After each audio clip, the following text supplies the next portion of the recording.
Hey, what's up everybody? I'm Chef Matty B. Today we're here at TA in Kitchener. We're in the KitchenAid kitchen. We're gonna be using this beautiful induction and a wonderful convection oven today. So we're gonna be making some delicious stuffed peppers and a little stovetop stuffing for you guys at home. You can try out this recipe. I think you guys will love it. All right, let's get started. All right, so today we're gonna start off with a little stuffed pepper. I'm gonna do a little bit Spanish style with a chorizo sausage and rice stuffing. Some people like using like other types of sausage or maybe like a breadcrumb stuffing to bulk it out. I prefer the rice and the chorizo. It's just a really like taco-y feel to it. Super fun. I love putting a little cheese on top of it. Makes it all that much more tasty. We got a little chorizo sausage. We got some onion. We got some garlic. I got some tomato paste and some chicken stock. So whenever you're working with stainless steel induction pans, it's always important you preheat your pan with a little bit of oil, or today I'm gonna be using butter. That way you don't have to worry about your pan not being non-stick. That's gonna create a non-stick surface so you don't worry about your sausage sticking. So we're gonna get our pan heating up, and then I'm gonna get the sausage in there and get that started to cook before I add in my peppers and my garlic.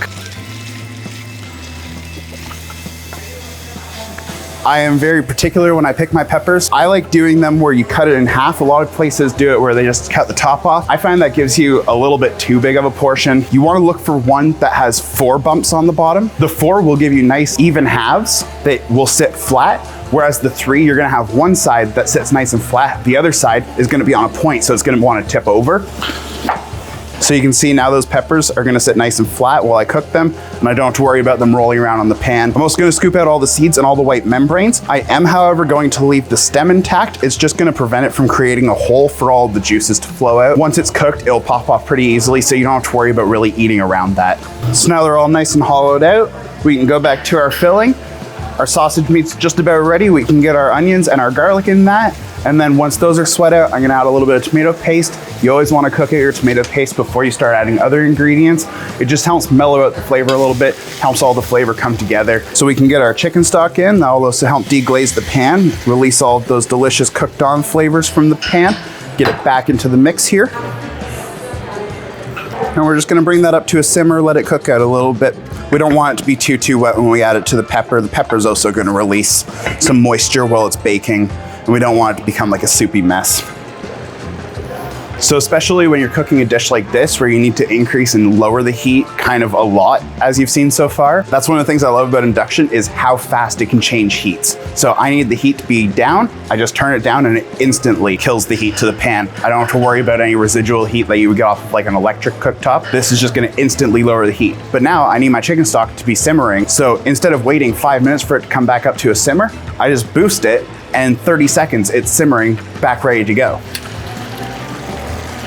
Definitely not gonna be bad. Now that our chicken stock's nice and reduced down, I can add that in, and the rice will really help absorb some of that last little bit of liquid, get some flavor into the rice there. So a great way to use your leftovers if you had like Chinese food the previous night.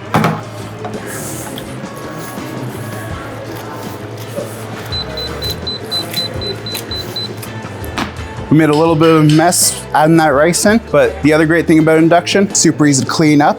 You can just give it a quick wipe down and you're ready to go. Keep on cooking, nice clean surface. All right, so we got a convection oven that we're using today from KitchenAid. I have it set to 400 degrees. Now with convection ovens, most of the time it will auto adjust your recipe for you because convection is gonna run about 25 degrees hotter than a regular oven. So if I punched in 400 degrees, it would auto adjust that down to 375. This oven is pretty unique, at least that I've found, where it asks you if you want it to auto adjust or not before you put in your temperature. So with this one, nice and easy, you just pick no or yes if you're into that. I didn't want it, I wanted just 400 degrees straight up with the convection. That way I'm gonna get the nice cook on the pepper. We're adding the hot filling so we don't have to worry about the filling getting hot. We're just trying to cook the pepper. That's gonna cook that off without it getting too overcooked and mushy. Should be perfect for us today. All right, so now that our filling's ready to go, our peppers are ready to go, we're gonna get the filling into the peppers so we can get the peppers into the oven. You wanna make sure you get it into all those little nooks and crannies. We don't want any dry spots in this pepper. We want it like thoroughly stuffed with this filling. It is super delicious filling, this one.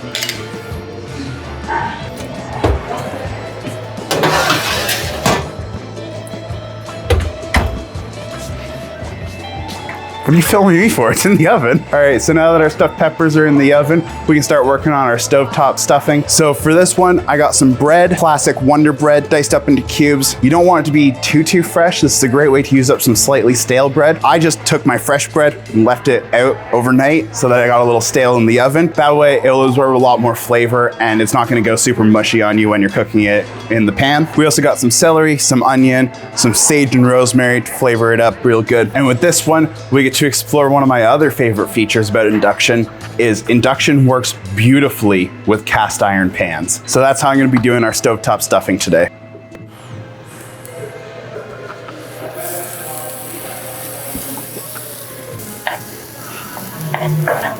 Nice and low heat because we don't want color. So as you can see, we don't have the heat too high. You're not trying to get really any color on the vegetables. You're just trying to sweat them out. You'll see over time, the onions will start going a little bit more translucent. The celery will also go slightly more translucent, just not quite as extreme as the onion. They're gonna release a little bit of moisture. And once they're all ready to go, that's when we're gonna get our bread in there. So I've said it before, I'm gonna say it again.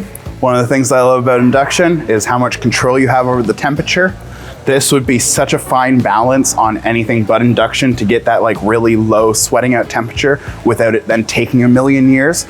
With induction, I know exactly where to set it so I can just get that nice even heat, not have to worry about it. Takes a lot of the thought out of it. So you can see now the onion and the celery starting to go a little bit more translucent. We're also gonna add in our bread at this point. Wanna toss that around, make sure that the bread gets all nice and coated in the butter. Now we can also go in there with a little bit of chicken stock. So this is still pretty concentrated. I just added a small splash of water. That way when I add it to the pan, I don't have to worry about the bread getting really soggy, but I'm gonna get a lot of that chicken flavor, that chicken stock flavor into the stuffing. So you can see that stuffing's really starting to come together now. It's starting to look a lot more like stuffing and a lot less like some vegetables and bread in a pan. I've also turned up the heat a little bit more to get a little bit of toastiness to that bread, especially with the liquid being in the pan and the bread now. We don't have to worry about it overcooking our onion and our celery at all. So you can also see now that I have the liquid in the pan, this is why you want to be using stale bread or like drier bread, is because if this bread was already fresh and really soft, adding that liquid, this would have just turned into an absolute mush. Whereas now you can see like it still has that distinct bread shape to it and it's not gonna be super mushy and like kind of gross to eat. It's gonna have a nice bit of texture to it. Now that our bread's all nice and cooked and our chicken stock's been fully absorbed in and cooked out, we can go in with our herbs. So we have a little bit of rosemary and a little bit of sage. We're just gonna add that in and get those real classic traditional stuffing flavors into the stuffing. All right, let's check on these peppers, see how they're doing. Oh yeah, those are looking great. Let's get some cheese on these and set it to a broil and get that cheese nice and melted. You see the pepper's got some nice color to it there. Those are gonna be delicious.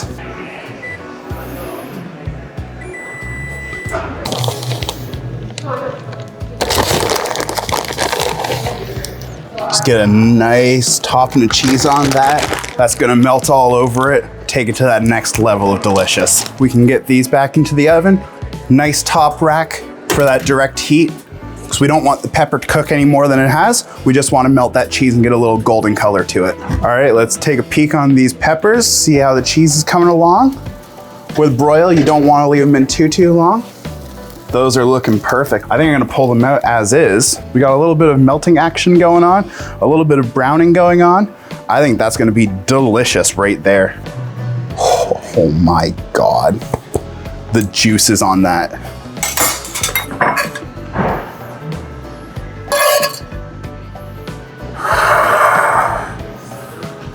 All right guys, how good do these look? I cannot wait to dig into these. Let's give them a try.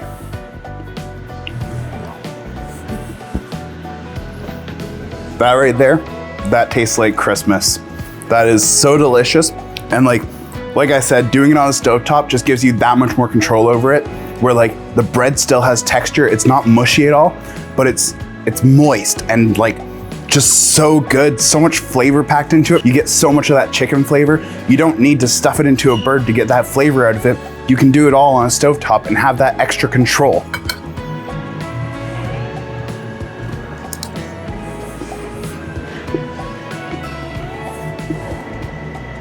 Yep, there's a reason why stuffed peppers are one of my favorites. so much flavor out of that. It's like everything you love about taco night inside of a pepper, and then that cheese on top just is that like extra little touch that brings it over the top. You guys really have to try out these recipes at home, whether it be the stovetop stuffing for your next Christmas gathering or stuffed peppers. Do it for a little Tuesday dinner with your leftover rice. It's a great way of using up leftover rice, and it's so delicious. Again, I'm Chef Matty B. Today we're at TA in Kitchener in the KitchenAid kitchen. We use this beautiful induction, helped us out so much, and the convection oven with all of its great features. We'll see you guys next time. See ya.